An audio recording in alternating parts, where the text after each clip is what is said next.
Gary Vee, Giselle Ugarte, Donald Miller, and the Upside Podcast. What does it all have in common? We are dissecting so much today on social media, on AI, on clarity that converts. Welcome to the Upside Podcast. I'm your host, Teresa Flood, where we help you get unstuck in life and business by elevating your thinking and provoking meaningful change from the inside out. And I've brought Seth Mills back on the Upside to co-host with me today. Hey, everybody.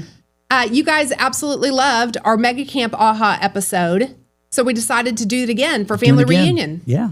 I love it. So we're going to have a really great conversation today. So thanks for joining me. I'm so excited. We've talked about less than half of what we want to talk about.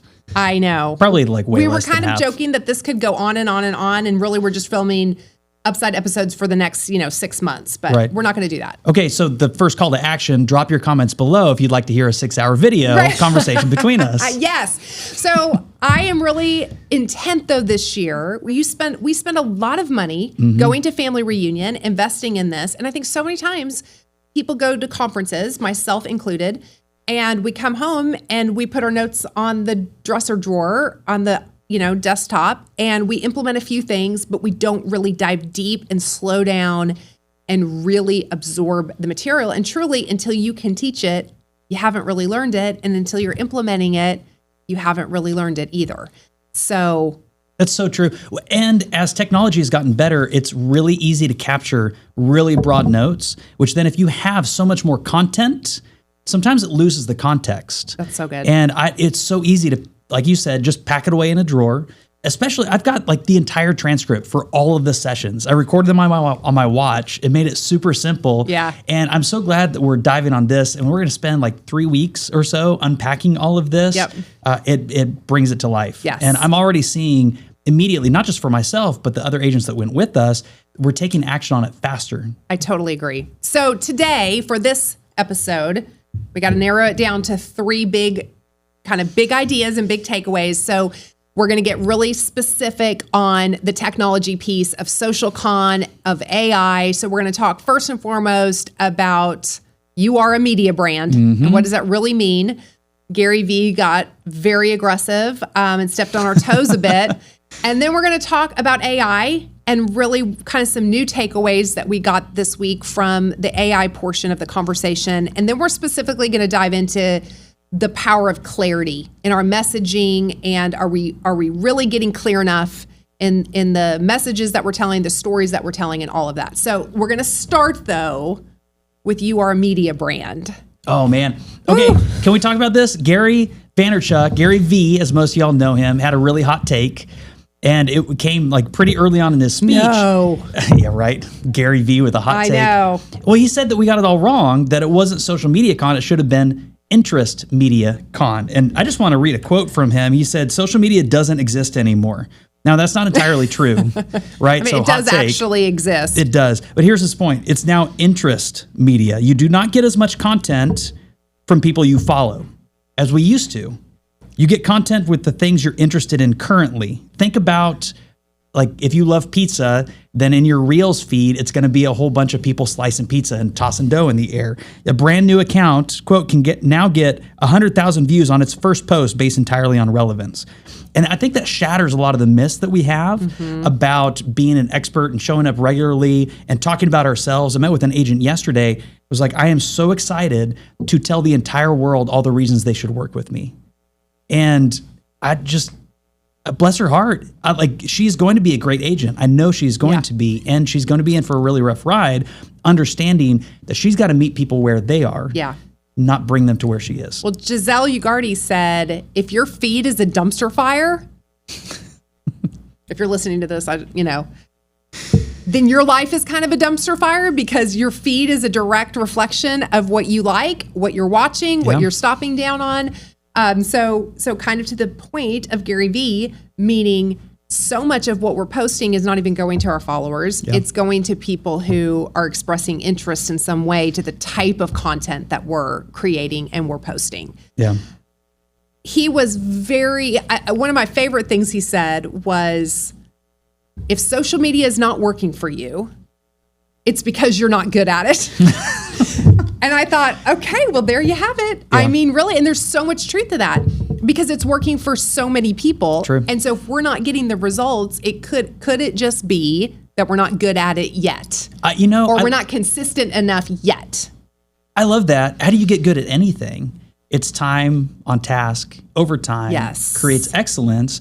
And I've heard this, and it's been rattling in my brain a lot, that there is a misconception that experience creates confidence. Mm-hmm. And for anybody that's ever recorded a live video and watched it back and felt terrible about what they saw, knows exactly that a bad experience does not create confidence. Right. It's that evidence creates confidence. And so over time, we're going to create evidence that we actually can create good social media. We start getting new followers. We have people engage with something. Like out of 100 videos I post, maybe one actually has some engagement points, and we start leaning into that. Yeah.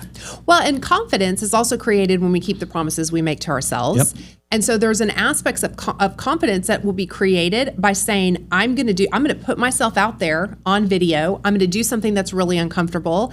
And my confidence is increased, not because of the results, but because I did what I said I was going to do. I'm overcoming an obstacle on this. We are how we are. We look how we look. We sound how we sound. Now, I will say, lighting does make a massive difference. Yeah. So Thank God. Yes, get yourself a ring light. I mean, that can take a few years off the face. However, at the end of the day, we sound like we sound, we look like we look, and so many of us, I think Gary Vee said something to the effect of, your ambitions don't match your actions. Was that the quote? Or something very similar to that. Essentially, we say we want all of these things, and yet we're showing up so subpar and so reduced. So there was a lot of conversation on, okay, what is the minimum requirements on being on social and on video? Really interesting. So let's talk about I want to double down on an idea real quick. You were talking about evidence and evidence of who we say we are. That's the identity. And don't we craft our own identity? Yep. If it's evidence of who we say, we get to choose who we say we are to the entire world. Yep. Okay, so now I've got a good identity. I start lining up my content. And then what's the minimum strategy that I can win? And it just blew my mind. Okay, I want to read a quote from Stephen Womack. He's an expert on video and short form video specifically. He had a whole formula. I don't want to talk about that. Go follow him. I mean, he's got great stuff. Really good stuff. Post consistently across all platforms with your face and voice. What's the minimum standard? Do it every day and do it everywhere, all the time with your voice and with your face. It's everything. Like that, your person needs to be out there for everybody to see. And if you're not continually pushing the limits of how you're showing up big, that you're not doing enough. And truthfully, if you're posting a video with your face and your voice every day, not every video is going to be perfect. Yeah. Not every video is your best video. Not every video is highly edited. And actually that can work for you less than the highly edited stuff. So you have to get very comfortable with the cadence of imperfection and putting it out there. So 7 platforms: Instagram, Facebook, YouTube. Mm-hmm. Facebook. Did you say that? I think I said that. Yeah, LinkedIn. Yeah, LinkedIn. Okay, so a couple new ones. New ones. I had to Google it. Yeah. I've heard of it before, but I thought I did download the app. Thank you very much, but I'm not on it at all. I've never used it. So I've been following a marketer on Substack for a while because he produced good content about like how to write good copy. And so a good copywriter is going to write good long form content as well. It's a writer's app. People publish books there to be discovered. They test their blog posts. They gain a follower. And it's a collaborative community as well for writers where they comment on each other's things. Substack actually shows up in one of the top platforms that not only is it trending and gaining new traction more than most, it also shows up on the platforms that AI is pulling from. So if you want to be well known, you're writing on Substack. The biggest one that blew my mind, and it's going to blow the mind of somebody here. You're going to cringe when you hear this. Yes, I cringed so hard. Reddit. Reddit is the number one information source for ChatGPT. Above everything, like 60% weight of ChatGPT pulls from Reddit and the conversations there. Reddit is a gossip rag. I just can't get my brain around that. You know, I know it's not, but that's where I see Reddit showing up. I think so much of it is. And I think it's how you show up. So most of us show up in Reddit as a consumer. Yeah. And really, if you Google there's a lot of Reddit feeds that come up as information. And it kind of made sense when he started going into it. You can't be an idiot on Reddit. You can't say things that are just like purely not true. Because you get totally shut down. Yeah, exactly. Everybody, they make it disappear. Like bad information just purely disappears. Now, people treating people poorly does not disappear, unfortunately. But talk about being a contributor, to show up to that space and to start contributing. So I've been experimenting over the past week with Reddit. Okay. Because I've gone there for information. If you want to find anybody that spent 100,000 hours on researching the one thing that nobody else in the world has researched deeply, you'll find that person on Reddit. So I've always enjoyed reading their take. Fascinating. The only thing I've used Reddit for consistently was when I used to work out at Orange Theory. Yeah. People would post what the workout was ahead of time. And so Okay. you could go and you could see kind of what the workout was going to be. Whether you wanted to go that day? No, I'm committed to my routine. I would go anyways, but sometimes it was nice to know. So I experimented with a couple different content strategies, and as I was posting things, these moderators started taking down my content. I'm like, what am I not getting? Because my stuff is not pulled down from any other platform, but in Reddit, it was not working. And then what I thought was really well written would like receive no upvotes. So I thought, let me try something different instead. And so I looked at the newest posts, and I jumped into those posts, and I just wrote something that was authentic, that was new, that was helpful, and I just posted it up. And I'd find if other people had posted comments, I would comment on their comments. And like overnight, it changed. And immediately people started engaging with the content and voting it up. By being helpful, it drove it to the top. They were not original ideas. They were not brilliant, I think, in any way. It's the fact that they were helpful.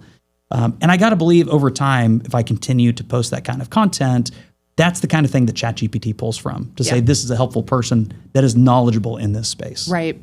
Well, and you know, Giselle, when she was talking about just the power of connection, and connection is what breeds relationship, and relationship is what breeds business. Yeah. And I think it was her, I'm not sure, that said, going viral is not the goal.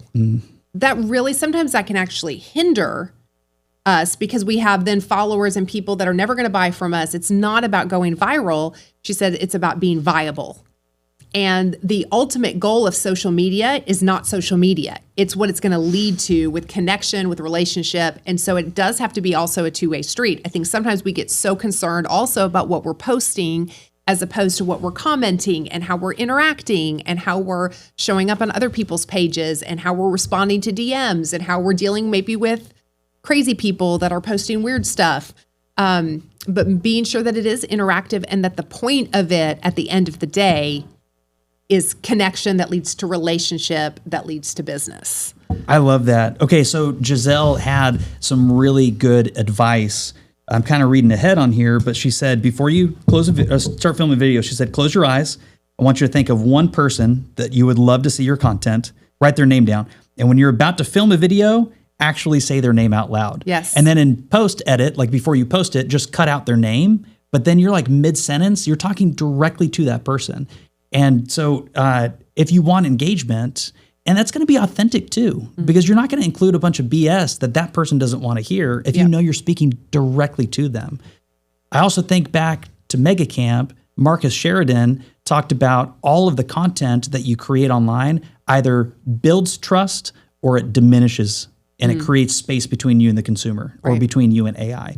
And so if you're speaking directly to that person and you know authentically who you are and who you want to show up to be with that person, you're going to build trust very naturally. Yeah. Well, and one of the questions that was asked is, are you on social media to get validation and significance, or are you there for growth and contribution? And one of the questions that I ask anytime before I stand up to speak, before I record an episode, am I trying to be impressive or am I trying to be effective? Am I looking to make an impact, or do I want people to be impressed, entertained, what have you? And I think when we come from the place of, I'm posting this, I'm interacting in this way for growth and contribution, you cannot lose. No, you're right. You can really lose, though, if you're trying to go viral, if you're trying to have significance, if you're looking for validation. I mean, that's a surefire way to be really disappointed and depressed. And that's why social media, I think, messes up so many people, because they're coming to it looking for validation and acceptance, as opposed to saying, how do I use this platform to be impactful for my own personal growth, to come from contribution? And I don't have to be impressive. I just have to be impactful. I won't be impactful for everybody, but I have to be impactful to the people that I want to speak to. Yeah, the most important. And it's probably the person you used to be or the person you most relate to naturally. Yes. Kind of speaking to yourself almost. Hats off to Rory Vaden for that one. Oh, yeah. You're most powerfully positioned to serve the person you once were. Yep. I hadn't made this connection until you were saying this, but Gary Keller opened the entire weekend in CEO Summit talking about identity and ego. And I know that ego has always been, it's been a struggle because it can be such a driver and it can cause you to accomplish such great things. And it so easily can be the, well, I guess it's like, are you using it to propel you or is it driving? And I'm still searching for ways to say this. But the ego, when showing up online, if you care about the way that you look, you're going to have a little bit more care in the way that you present your identity, the words that you choose, your backdrop, the way you're holding your, like the skills that you develop and all of that. It matters how you engage with other people. Sure. But if it's not from a position where you're enhancing your identity, then it's all wrong. Yeah. Because our identity is about the way that we connect and serve others, connect with and serve others. And then the ego can help us enhance and be a better version of that thought leader in that space. So good. We could do a whole episode, honestly, on that conversation he had on identity versus ego. It was really, really good. And I do think it shows up a lot in the social media space. Yeah. And I think that is sometimes why entrepreneurs and business leaders are afraid to embrace it totally, because there's a fear a little bit of it corrupting character or it's messing with headspace. And there is a concern for that. It does do that if we're not really careful and purposeful about what we're doing and finding our identity and worth, not in the amount of likes, comments, and all of those things. However, that's the same when we're doing that in our business and it's about the award we get at the end of the year or the ranking that we have. I mean, all of that is such a false sense of greatness. Okay, but let's kind of tailor it back, because there was a couple comments, I think, just really, I mean, Gary Vee, you're not familiar with Gary Vee. He's just very straight to the point. He does not mince words. He's going to tell you exactly how it is. And it's going to offend a little bit because he pushes a lot he pushes on mediocrity, but not just mediocrity. It's what a lot of people would think is greatness. And he calls it out as mediocrity, which can be very challenging. But he really focused on the fact that if we're not embracing social media, we will be out of business. This is not at this point, we have to be posting content. We have to be posting video. It's no longer an option. He did something really effective and had everybody who had been in the business, I can't remember, it was 15 or 20 years. Do you remember this? Yeah. And wanted to still be in business for more than 5, right? So if you were going to you'd been in the business 15 to 20 years, but you're going to retire next year, stay seated. And there really is a danger for those who have been very, very successful at whatever it is they're doing, whether we're talking social media or AI, just massive changes in technology specifically, who aren't willing to adapt. That runway of success, if we don't, and the hard part is you don't often realize it's too late until it's too late. Right. And so you have to heed the warnings of now's the time, start posting, you have to change. This is no longer negotiable or debatable. Now's the time to do it before it becomes readily apparent. So it doesn't feel painful until it's painfully too late. Yeah, well, so many agents have sourced their value and their knowledge and experience. And there's a quote from Gary that says, this is Gary Vee, not Gary Keller. Gary Vee said, your knowledge and your experience, this is the pull your toes back moment, is worth 0 now. I can upload every contract into ChatGPT. This is a warfare of personal brand. Your reputation is now everything. And we can have a reputation of knowledge and experience. Yeah. Are other people saying that about us? Because us saying it is not enough. Us saying that we're responsive is not enough. We have to have other people show. We have got to have a brand that speaks that for us. So good. Okay, let's kind of move into AI, which will be, I think we're kind of, it's going to bleed over perfectly. One of my favorite quotes on AI was also Giselle, and she said, if you use AI to replace you, AI will replace you. I mean, it was so good. And the power of humanizing your content, your captions, your newsletters, your emails, your video, all of it has to be humanized. That's the power of who we are. AI should create scalability. It should create capacity. It should enhance. And yet it's the human element is still so key and powerful. It really is. The rest of that quote, she said, the ones who are going to win. I really like looking at, it's great to use those scare tactics to draw in attention. Yeah. And yet as leaders, like we should be proving a way forward. The ones who are going to win, you're using AI to multiply you, to extend you. If you don't know your own voice, if you don't know how to make your face look energetic and excited, then AI is not going to help you. Yeah. And so there are some things very personally that we've got to be accountable for in how we show up between people. Interpersonal skills, more important than ever. And there's nothing that AI can do to change that. I mean, yes, we can upload a photo to ChatGPT with a nice prompt and get a really nice photo. Yeah. And that photo is static. And the moment we see somebody else post the same kind of photo, we immediately lose trust. It's fake. It does absolutely nothing for us. That's a toy. That's not a tool. That's not a teammate. We've got to make it a teammate. What is it doing to help to amplify? Well, we've known this for years. The greatest real estate agents that build teams, they build teams to amplify their greatest natural strengths. They don't bring in people that bring additional strengths necessarily. It's to counterbalance what they do well so they can do more of what they do best. Yeah.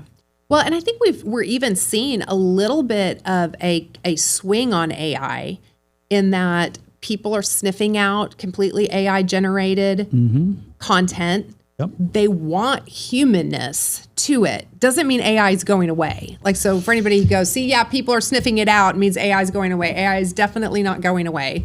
It's here to stay. And it's become appreciated to know this is what Seth actually thinks. This is how Seth is going to write it. And there's a power of that to make sure that we are using it for scale and capacity, but really humanizing it. So I have a question. So when you write something and you use AI to make it better, do you write it all and then put it into AI? Do you have AI write it first and then make it your own? How do you feel like it gets your best voice? I love this idea. Okay, so the more that we use it, the more it's going to understand us. Yeah. There's an understanding and then there is a recommending. And this works in both ways. If we want AI to find us, first, they need to understand what we're saying in the public sphere in order to recommend us. And then we have to have enough quality and people repeating that we're good people to listen to for AI to recommend us. It works exactly the same if we're using AI to produce content. So it first must understand who I am and what I'm saying. Right. I've got to have an intelligent conversation. Prompt engineering is the most critical thing that we can do. And it's not, like I've heard 9-point and 11-point plans, and we've seen presentations. It's like, I don't know. I can't carry around a note card with all these. It's a lot. Yeah, so crit. What's the context? What is the role? Interview me, and then here's your task. Do this thing. Yeah. And like I can remember 4 points. I need things to be very simple so I can operate within it. Okay, so it's got to understand what we want to accomplish, and then it then can recommend how we might show up in the best way. So I found it really effective to create outlines, bullet points, where then I can go and use my human voice to write all the content. I found it to be terribly ineffective and very fake. It's not my voice. It's a falsehood for me to think that I can go have AI write an article and then I can go edit it to make it sound human again. Yeah, just take out the dashes and then you're good. Yeah, right. It wasn't human to begin with. Yeah. And so we can't create something to be human. There's always going to be that sense that it was not rooted in because it wasn't. Well, and I think that's a great tip for people, because one of the things that I love about doing this podcast is everything that I'm doing on social and captions and all of that come from the transcript. And so it's all my voice, all my thoughts, literally how I say it and the cadence and the words that I use. And so I'm able to start with my voice with everything else that I'm doing off of that. And I think a lot of people aren't writers. They struggle with writing. I get that. And so maybe talking to your AI is key on that, right? So you don't have to start a podcast to do this, but start just recording voice memos and that type of thing with your thoughts and your ideas, and then have it polish it into a good grammar, interesting way. Well, and to be able to tell it specifically, use my words exactly, use my thoughts exactly. Yes. Help me refine them and make them look more polished, but use exactly what I said. Your tone will carry through. I just love that. And a really practical thing, voice memos, that works. And instead of sitting there and typing and trying to think something out, you can just hit the little microphone button on Gemini or ChatGPT for that matter, and just speak as long as you want. And when you're done speaking, have it wrangle everything that you said and make sense of it. If you want to go and talk for 7 minutes about the kind of project that you're building or the kind of article you want to write, makes it really, really easy. I think that's a great takeaway that I hope some people will get out of their heads around with some of the writing on it. Go ahead. You want to say something? Well, I was hoping we could talk about the other side as well, having AI find us. Am I getting ahead of myself? Nope, that's perfect. That's exactly where we need to go. Okay, so Neil Patel, which y'all got to look up Neil Patel. I don't know if I've ever had a speaker that I was so impressed with the breadth of knowledge. And like, as much as he said that was really good and deep and research backed, I felt like there were like 100 hours worth of content behind one sentence that he said. The guy is just, he's just a genius. And it's very practical too. Like he's applying things on a regular basis. So he's telling you what works and what doesn't work based on his own research and his own practice.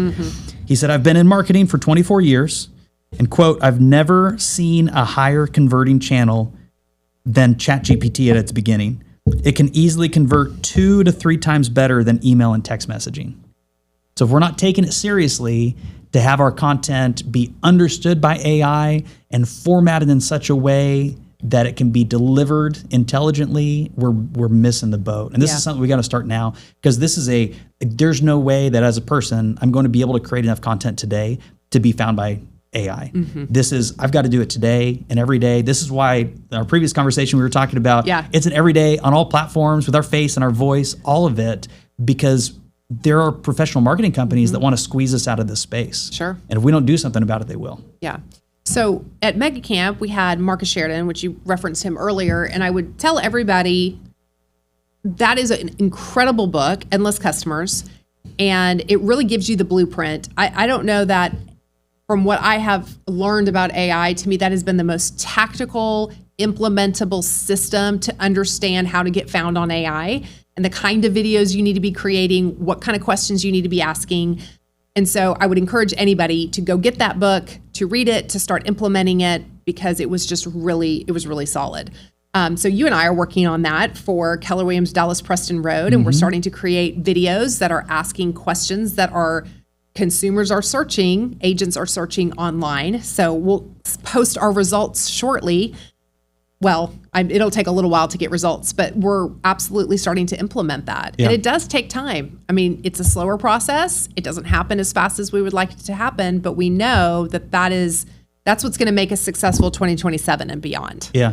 Real quick, if for anybody watching, if you find that it's a really complicated concept and you wish for some shortcuts that AI can enhance you in this, reach out, because I've built a custom Gemini gem that takes these principles and makes them very approachable. Within 5 minutes, you can have a content strategy for basically anything that you wish to build, or at least the thoughts behind the structure. Because I think that's one of the things we struggle with the most is, how do I organize my thoughts? I have great thoughts, but what do I put first? And what's my thesis? And then what do I put in what paragraphs? And we get paralyzed then. Yeah. Because it feels like a lot. Right. And even if I write something, how do I analyze whether or not it's good and it's effective? This tool does all of that. It will help you structure your own personal thoughts. It'll help you think of things that you hadn't thought of yet, and it will analyze what you've done so that you can go and enhance it before you deliver it to the world. Yes. Well, I get multiple emails every week from people around the world letting me know how to improve my SEO on my YouTube channel. So with a whole little markup of if anybody has a YouTube channel, I guarantee you are also getting these same wonderful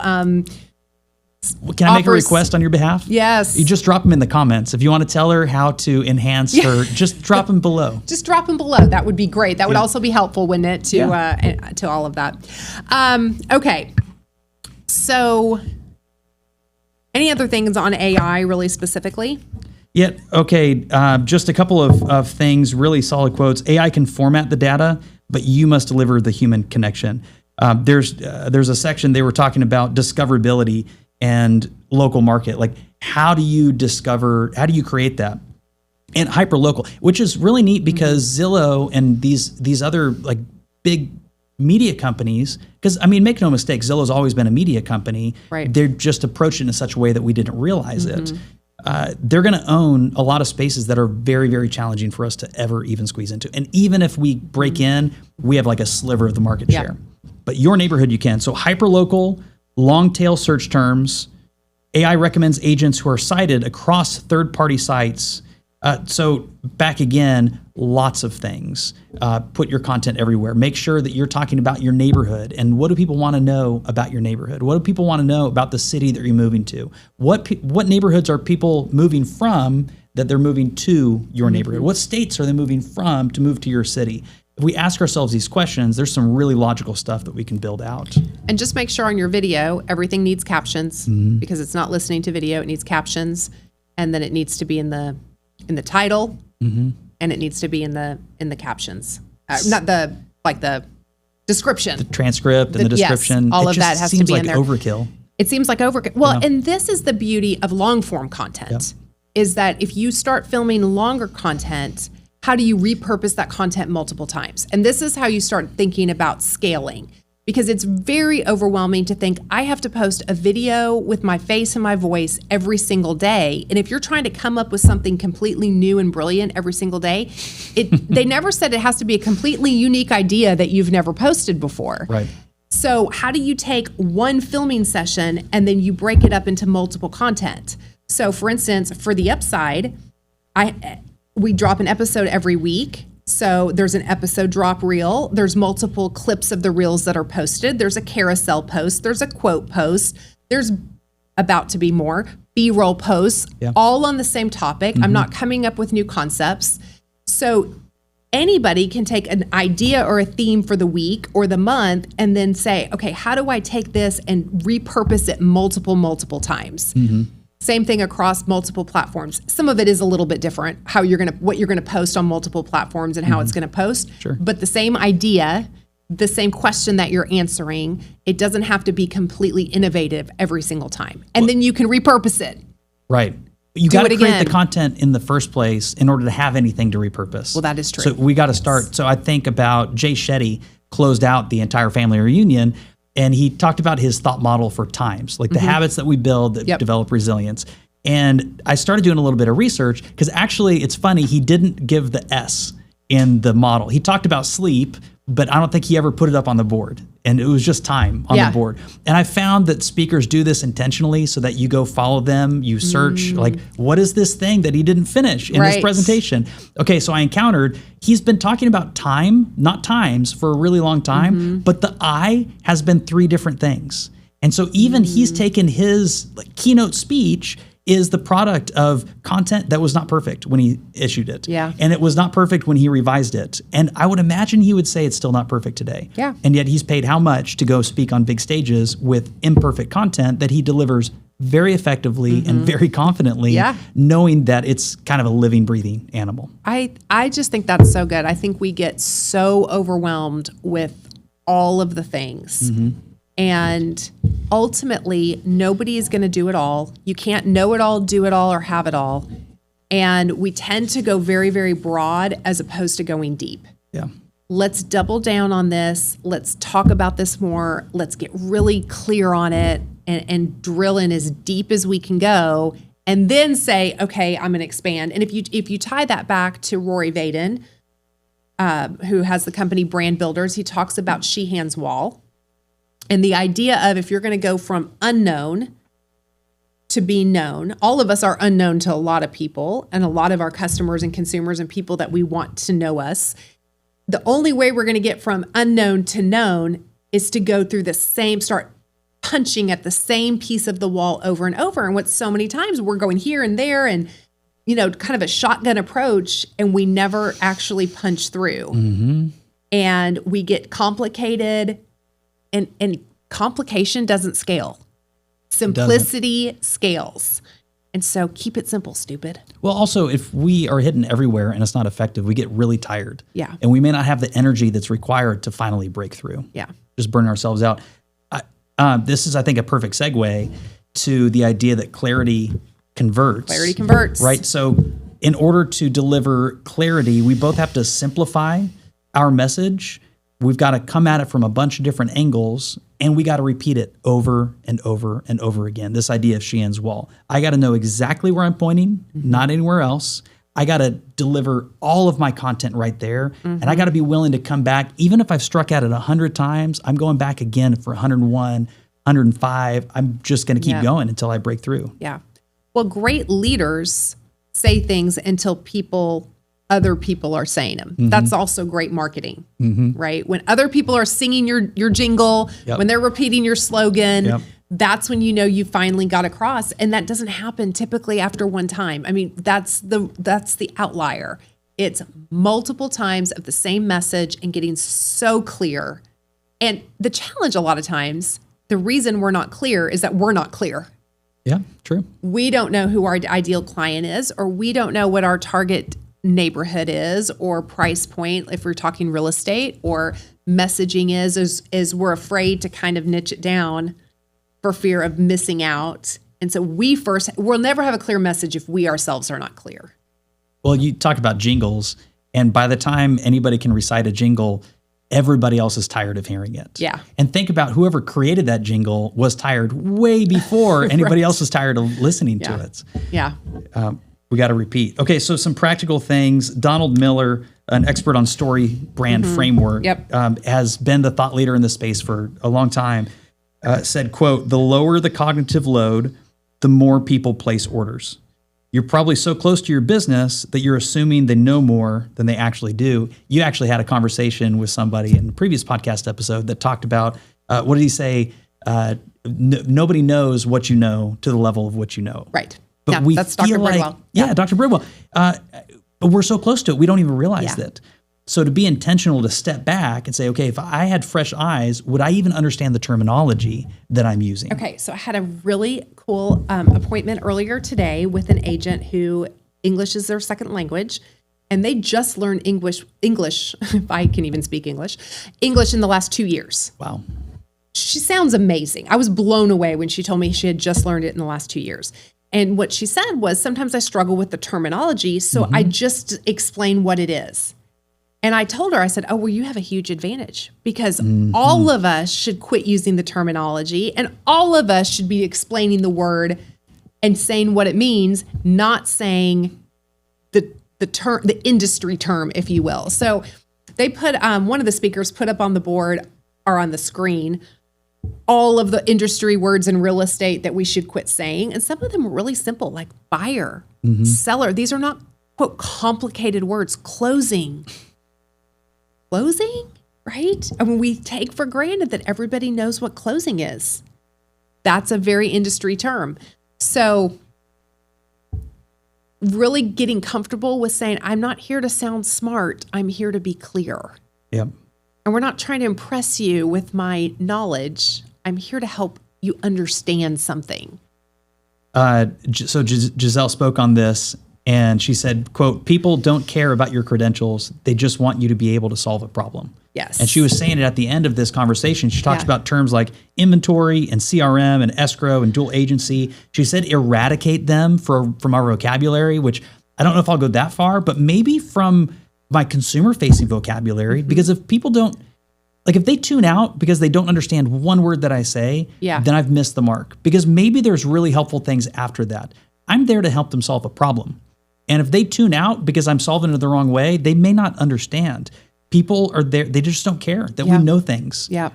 Like we want to feel impressive, of course. Like everybody wants to look good and be right.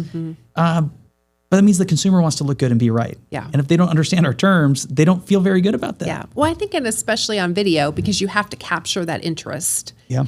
And, you know, there's trust is built in multiple ways. It's not only one way. Competence is certainly one of the ways that we build trust. But it's not competence that I know you know things. It's competence that I know you can help solve my problem. Bingo. It's competence that you can help me. with whatever it is my challenge is. And so I think just kind of having a reframe in our thinking about the kind of video and the kind of content that we're posting. And it sounds kind of bad to say dumb it down, but truly dumb it down. Okay, so back to Donald Miller, who is, by the way, again, an expert on storytelling. Yes. And so I'll listen to what he says, and when he talks about making a message that's clear enough, does it fit into a simple 3-step plan? Can a stranger easily, this was the test for me and where I felt really seen, can a stranger easily repeat what problem you solve after a 10-second conversation? So the elevator pitch is more important than ever, not because we're meeting, also because we can meet people in elevators or stand up at a networking meeting or anything like that. Also, how many times do we have to get in front of social media?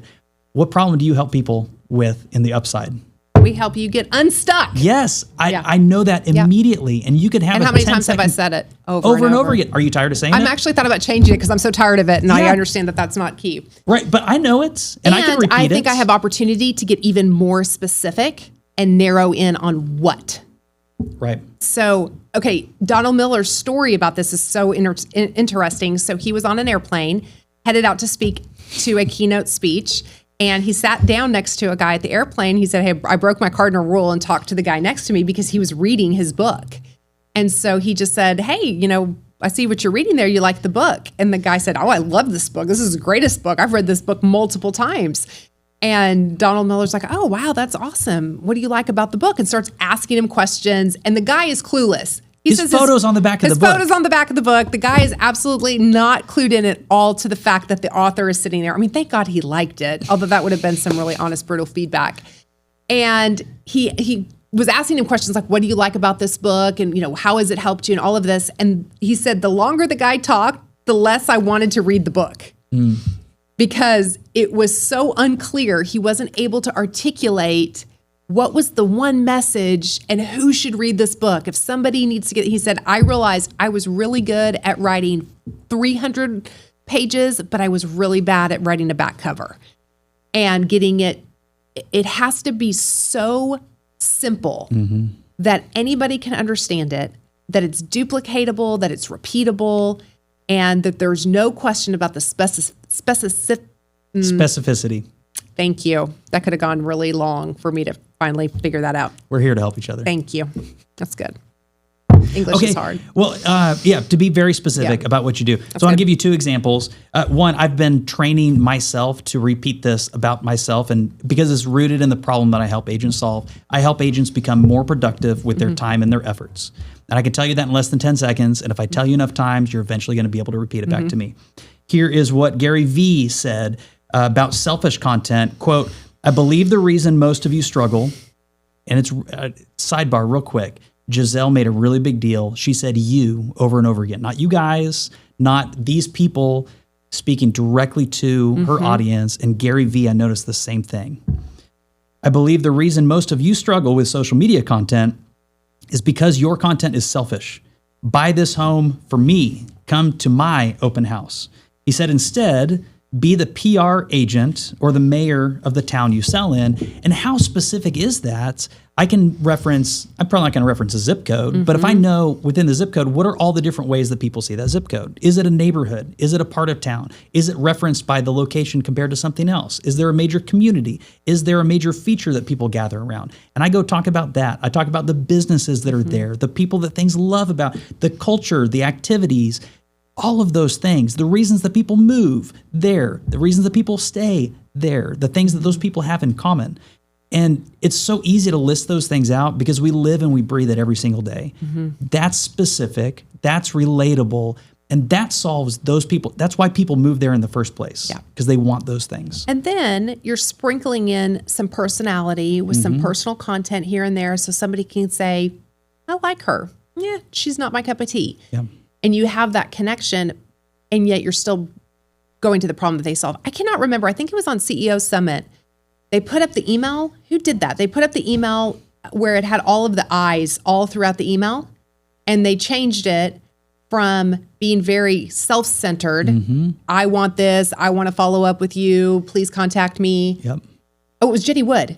Yep. Wild Courage. And it was a email that she actually sent hers. it was her email that she had sent, I think, for a job interview. Yep. And she changed it to where it was 20% I, 80% others focused. And the whole feel, it was completely different. Yeah. It was so powerful. And so looking at whether it be a video or be caption or what we're writing, are we focused on the person we're trying to serve? Or are we saying everything is I? You can personalize it a little bit with I, Yeah. but it shouldn't be dominant I. Well, in one-on-one conversations, sometimes I say I. Sure. Because it makes sense, but it's still you and I. Yeah. And it starts with you. That's the very practical thing about human language, like English language, and people will correct each other. It's you and I. It's not me and you. I think overall, just the idea of getting really clear content Yeah. and knowing who that consumer is and what we're saying to them specifically and directly is just so incredibly powerful. Okay, so we've kind of come full circle. Just ultimately the overarching thread, social media, video, attraction-based marketing is not going away. It is table stakes now. Yep. We have to be doing it if we want to be in business in 5 years. It is not too late. It will be too late at some point, and it won't get painful until it's too late. So we've got to move forward. Second thing being, again, AI, it's not going to replace you unless you allow it to replace you. And I think that's the seed of empowerment. There's just so much opportunity to be recommended. Again, we don't wait, we act now. And third, just getting really, really clear on all of our content. So Seth, give everybody 2 takeaways or action items. Happy to. That was a simple 3-step plan, by the way. Yes. This entire conversation. That's the way it works. That's how it works. Everybody loves a 3-point sermon. Absolutely. I think it's really simple. We've talked about these things, but number one, your content must be everywhere and all the time. We've been doing this for years with neighborhood farming. We don't know when somebody is going to make a decision to buy or sell, but I can figure out all the different places they are. So then it's my job to be in those places all the time. So when they are there and it's the right timing for them, it feels like a message from God. Like Yes. this, obviously I've got to talk to this person because they're right. Yeah. We can manufacture that, especially in social media these days, especially because our content is so easily cross-posted. I know sometimes we get lost in, let me create long form and then slice it up. That's great. And that's a big campaign strategy.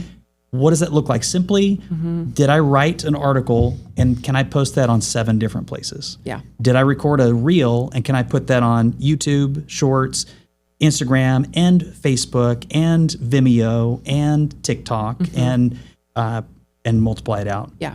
And I think with the idea of we need to be posting video daily and on all platforms, don't get hung up on all or nothing, right? So if you're not doing much now, start and build. Habit stack, just get comfortable. I started with 1 video a week, getting onto Instagram, and now I'm posting virtually daily, maybe not quite daily, but virtually daily. And it's exponentially increased, but I didn't start that way. So I would say you start somewhere and add to it, but go quickly. That doesn't need to be, that's not a 5-year plan to get to this, but don't get overwhelmed to where it's like, well, if I can't do all of it, then I'm going to do none of it. That's not the correct response. Right. And even if you miss video today, you can still go to your Instagram or your Facebook feed. I find those are the easiest to approach immediately and just post something to your story. It could be a thought, an idea, it could be a photo of you or something you see, anything. And then if you do that regularly, when you do start recording content, maybe it's once a week right now, you have a ready audience that's already tuning in to that story. Maybe it starts with 7 people that have viewed it. That's okay. Because if you continue showing up regularly, it'll multiply. So good. Secondly, simplify the message. Sheehan's Wall. Yep. What's my target audience? What is my target message? What's the very specific problem I solve? So if I know the person I'm speaking to, I could probably figure out what problems they have. What's the one that I'm solving for? And I might solve these other problems also, but I'm not going to talk about all the problems that I'm solving. I'm going to be the expert on that one thing. So good.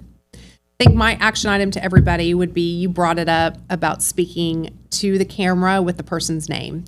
And I think that also helps us. Not only does it create clarity in the messaging, it creates a much more vulnerable. So my girls are in theater, and I tell them, you have to feel when you're singing the song, you have to get into the feeling of the character. You have to because it shows up on your face. Yeah.